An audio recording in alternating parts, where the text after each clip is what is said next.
Sir नमस्कार sir. Sir आप कहाँ से आए हुए हैं, अपना परिचय बताएं। सर मैं चेन्नई से आ रहा हूँ, चेन्नई ताम्बरम से आ रहा हूँ। अभी हम चेन्नई से 3 बंदे आए हैं, हमारा साथी हैं। ठीक है सर। चेन्नई से इसलिए आए हैं तो मैं एक fighting force armoured regiment 6 lancer से रिटायर हुआ हूँ। ठीक है सर। ये इंजीनियर से गए हैं, ये मद्रास रेजिमेंट गए हैं। ठीक है सर। ये 3 बंदे इसलिए आए हैं तो ये फौजी का कष्ट है, फौजी अपना दिल का दुख है, तो जानने वाला कौन होगा, आप ही बताइए। सरकार को मालूम है तो सरकार ये 145 दिन हो गया, उसी 145 दिन में अभी तक क्यों नहीं सुना सर? क्या कारण हो सकता है?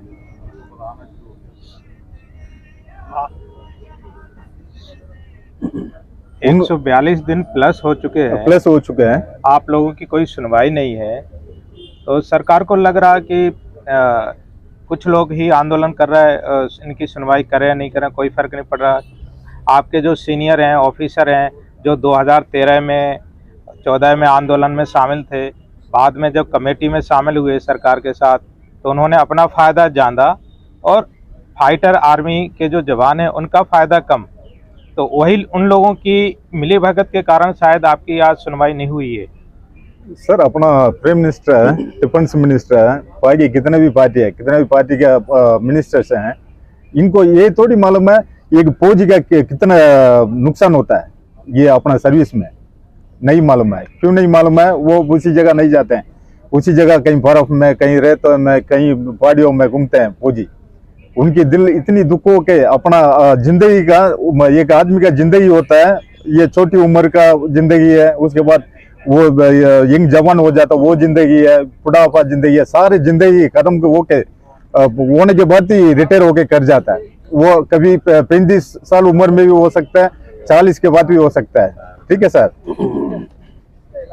ऐसे ही जाते हैं, पेंशन जाते हैं, उनको मतलब वो ऐसे थोड़ी मांग रहे हैं, वो तो अपने हक मांग रहे हैं।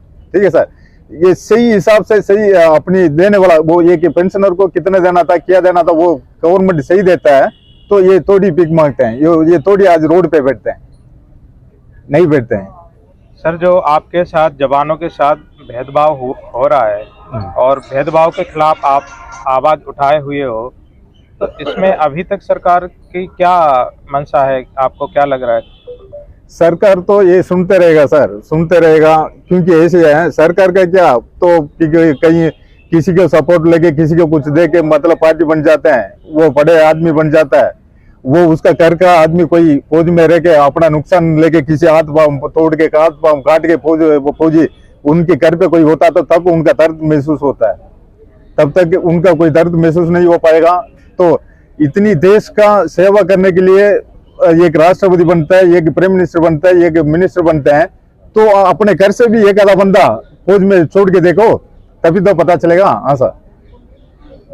जो ग्रुप एक्स के सैनिकों की पेंशन में कटौती हुई है, हाँ जी, तो ये आपके साथ छलावा है, इस पे क्या बोलेंगे आप?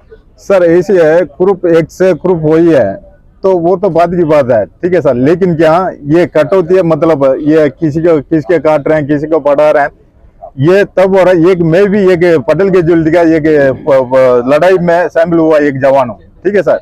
तो मेरा भी हाथ यही वो ही बनता है, मेरा भी हाथ है, वो भी मांस का ही बना हुआ है, एक ऑफिसर का भी हाथ है, वो भी मांस का ही बना हुआ है।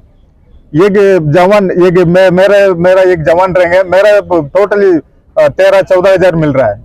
ठीक है सर। वो एक ऑफिसर को देखो, ऑफिसर को कम से कम 2,80,000 रुपये, 40 रुपये, ये क्या, ये अपना ये देश थोड़ी डिजिटल इंडिया बनेगा, ऐसे बन जाएगा क्या सर? जिन वीरांगनाओं ने अपना स्वास्थ्य खोया है, उनको पर्याप्त पेंशन क्यों नहीं मिल रही? मिलेगा। किसी को देने वाला कौन है सर? देने वाला सोचेगा इनको, मतलब थोड़ी बहुत उनका घर चलानी है, उनका परिवार चलाना, उनका बच्चे पढ़ना, ये सब करेंगे। ये देने वाला आप सरकारी होगा सर, सरकारी देगा तब तो लेगा, वो अकेला थोड़ी लड़ते रहेगा सरकार के साथ।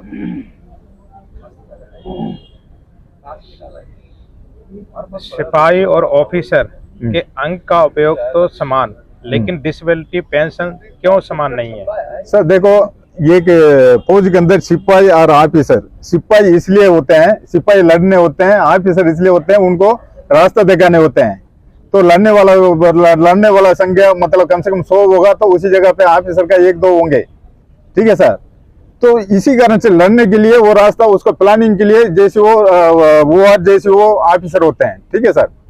ये नहीं होता है वहां पे पैसे मतलब पैसे से ही थोड़ी लड़ते हैं, पैसे नहीं लड़ते वहां पे, आदमी इंसान लड़ते हैं, ठीक है सर। लड़ने की जगह अलग है और उनके वेलफेयर की जगह अलग है, उसी हिसाब से तो गवर्नमेंट दे रही है, ठीक है।